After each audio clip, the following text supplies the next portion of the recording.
Les jours ont raccourci, ça ne vous aura pas échappé. Alors, quelle bonne idée que d'aller visiter les petites cités de caractère à la lueur d'une bougie, d'un flambeau, en tout cas de lumière pour éclairer différemment nos jolies villes de Sarthe. Valérie Bouvet, jeune homme, bonsoir. Bonsoir. Vous êtes la coordinatrice des petites cités de caractère en Sarthe, justement.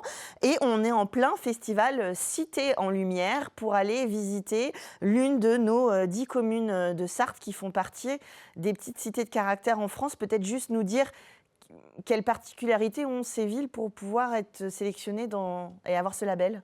Alors, c'est un réseau national, hein, donc c'est un label effectivement. Et en fait, l'objectif, c'est de fédérer des communes dont les élus portent comme projet de faire de leur patrimoine un levier de développement. Et donc, le patrimoine, en fait, est le fil conducteur finalement de leur politique municipale. Et du coup, ils s'engagent à restaurer, mettre en valeur et surtout animer leur patrimoine. Parce que c'est bien de le restaurer, c'est bien d'avoir un beau décor. Mais encore faut-il le rendre vivant, ce patrimoine. C'est ça, faire venir les gens et revenir les gens. Alors, en Sarthe, pardon, on a Saint-Léonard-des-Bois, Fresnay-sur-Sarthe, Sillé-le-Guillaume, Asnières-sur-Vègre, Parcé-sur-Sarthe, Luché-Pringé, Le Lude, Saint-Calais, Montmirail et Mamers. Alors, c'est vrai que c'est des cités dont on reçoit souvent sur Culturel parce que justement, c'est des municipalités qui s'engagent dans l'animation patrimoniale et du coup culturelle. Là, l'idée avec Cité en Lumière, c'est justement une période de l'année où il fait nuit assez tôt, où on ne va pas forcément avoir ce réflexe de balade, de se dire, c'est peut-être une nouvelle manière d'aller redécouvrir les villes et villages autrement, à la lueur de lumière spécifique. Tout à fait, c'est exactement ça. C'est que l'objectif déjà, c'est de montrer que nos communes vivent toute l'année, Bien sûr. qu'elles sont vivantes et animées toute l'année. Et du coup, cette période de fin d'année est propice effectivement à la lumière. L'idée, en fait, c'était de trouver un événement qui puisse mettre en valeur différemment nos communes et qu'on puisse les visiter d'une autre façon, en fait, qu'on le fait habituellement. Alors, c'est aussi évidemment le moment des animations de Noël, des villages ou des spectacles. Alors, ce week-end, vous pouvez aller dans plusieurs villes. On va commencer avec Fresnay-sur-Sarthe, où là, on dynamise aussi l'histoire de la ville avec des propositions de visite et de revoir l'histoire de Fresnay-sur-Sarthe pour ceux qui ne l'ont pas encore découverte. C'est ça. Alors là, c'est la 4e édition de Cité en Lumière. Et c'est vrai que pour les grandes villes, alors un peu moins pour les petites, mais encore que, l'idée, en fait, c'est souvent de valoriser un quartier différent chaque année. Et là, en l'occurrence, à Fresnay, c'est le cas. L'événement se passera principalement sur le quartier de la Gare, Ouais. avec justement des projections lumineuses, des bougies, etc. Mais aussi avec une présentation de ce quartier-là et de l'histoire de ce quartier-là. Et du cirque Mimulus qui est présent Tout à aussi fait. à Fresnay-sur-Sarthe. Donc, c'est l'idée aussi d'y associer les acteurs Oui. de la ville. Tout à fait. Alors c'est vrai que Cité en Lumière, c'est porté par les élus avant tout. C'est eux qui organisent principalement, mais rien ne pourrait se faire sans la tâche des associations, des acteurs locaux, etc. Donc c'est aussi pour cet événement-là et pour les autres qu'on organise en réseau, la chance de pouvoir mettre en avant aussi tous les acteurs des communes. Donc là, en l'occurrence, le cirque Mimilus. Il y aura le samedi un spectacle de Noël et puis le dimanche les fameuses puces de Fresnay d'hiver qui reviennent. Donc l'occasion d'associer justement cet événement à une petite visite de Fresnay. C'est ça. Alors c'est vrai qu'aujourd'hui, les dates de Cité en Lumière se calent principalement sur les marchés de Noël qu'organisent par elles-mêmes les communes, parce que c'est aussi l'idée de sensibiliser aussi un public très local et notamment les habitants à leur patrimoine, puisque c'est leur ville avant tout et c'est vrai qu'ils ont plaisir aussi à redécouvrir des choses dans ce cadre-là.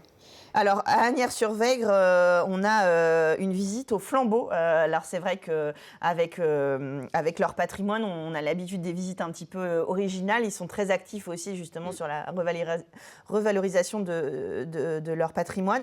Là, c'est sympa, c'est le 7 décembre, donc une visite commandée au flambeau, illuminée à la bougie. Vraiment, là, on joue le jeu à fond de l'éclairage particulier. Tout à fait. Alors à Asnières, ils vont illuminer quasiment toute la commune avec le pont, etc. Donc c'est vrai que ça donne une ambiance assez sympa avec la Vègre qui passe juste en dessous. Et donc l'idée, c'est de faire une déambulation au flambeau, effectivement. Et là, ce qui est intéressant sur Asnières, c'est que pour le coup, c'est une petite commune, mais ils ont choisi une thématique, ce qui fait que là, l'idée de la balade, c'est de redécouvrir le patrimoine ou de découvrir le patrimoine du 19e siècle. Parce qu'on connaît le village d'Asnières principalement pour son côté médiéval, les petites ruelles, etc. Mais il ne faut pas oublier que de l'autre côté du pont, de l'autre côté du pont, il y a tout le quartier 19e qui s'est agrandi avec la mairie, avec le lavoir, etc. Et donc l'idée, c'est d'aller par ce quartier-là pour découvrir aussi comment la ville s'était étendue au 19e siècle. Et peut-être justement faire des découvertes pour ceux qui connaissent déjà la partie médiévale avec le manoir. On peut aussi aller à Luché-Pringé. Donc là encore, on se cale sur le marché de Noël de samedi.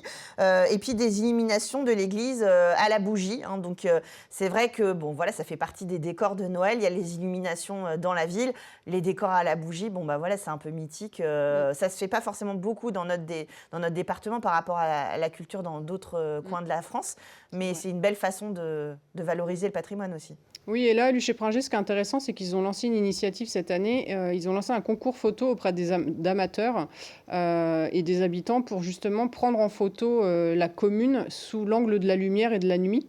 Donc, c'est un concours photo là, qui a pris fin cette semaine. Et du coup, ils vont, à l'occasion de Sites en Lumière, exposer les photos voilà, avec un vote du public au moment de l'événement pour pouvoir ensuite exposer les œuvres dans la ville.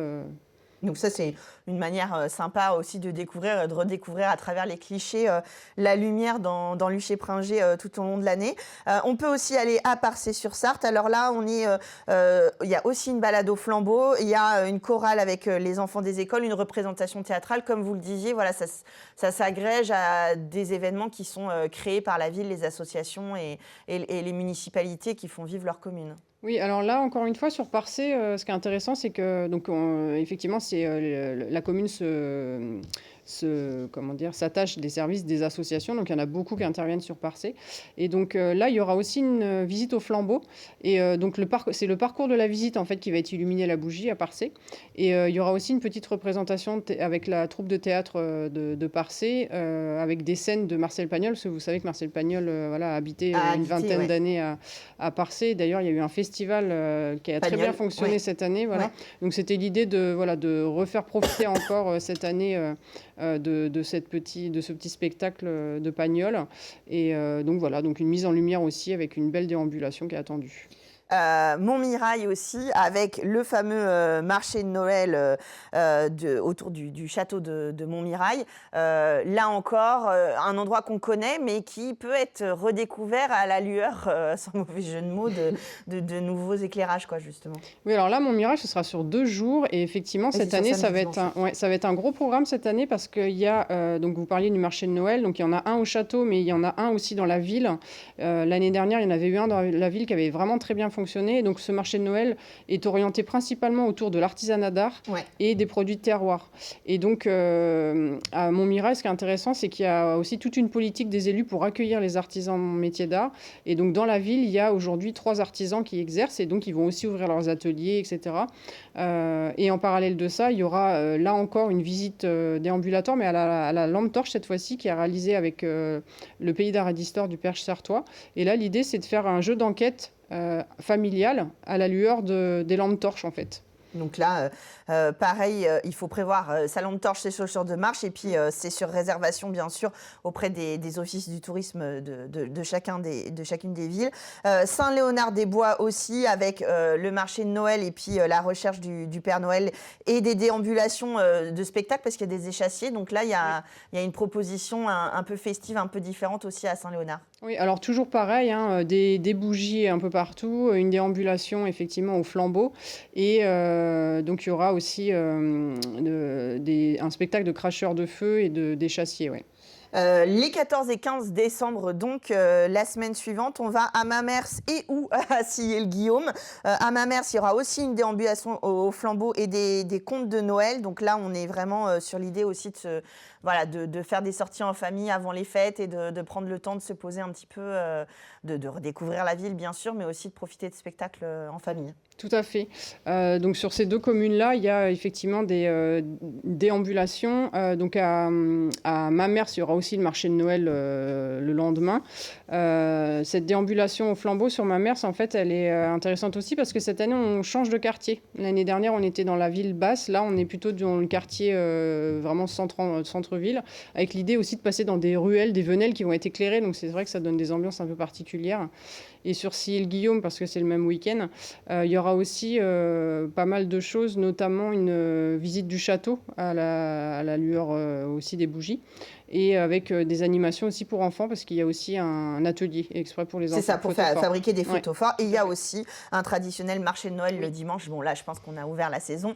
C'est parti. On n'a aucune excuse. On peut combiner une petite visite pour découvrir le patrimoine, justement, et pourquoi pas remplir la hotte du Père Noël avec les marchés de Noël. Les petites cités de caractère, cités en lumière, vous allez sur le site internet où vous voyez à l'écran le petit fascicule qui vous permet de redécouvrir tout le programme, et vous avez les 2 prochains week-ends pour en profiter. Merci d'être venu nous parler de ce festival. Merci à vous. Nous, on va continuer avec d'autres spectacles et expositions à voir au Plongeoir et à Allonne tout de suite dans Culturel.